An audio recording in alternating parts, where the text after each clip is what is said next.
Welcome to Japanese Sounds and Phrases 365, a quiet daily journey through Japanese language, sound, and seasons.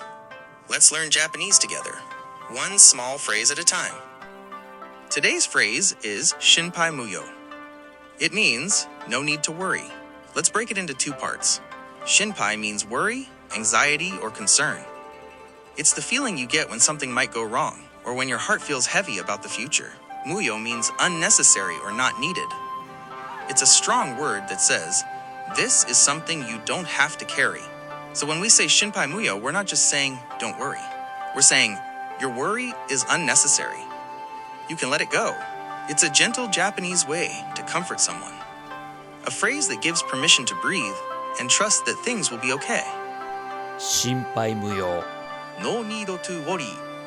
心配無用心配無用心配無用心配無用心配無用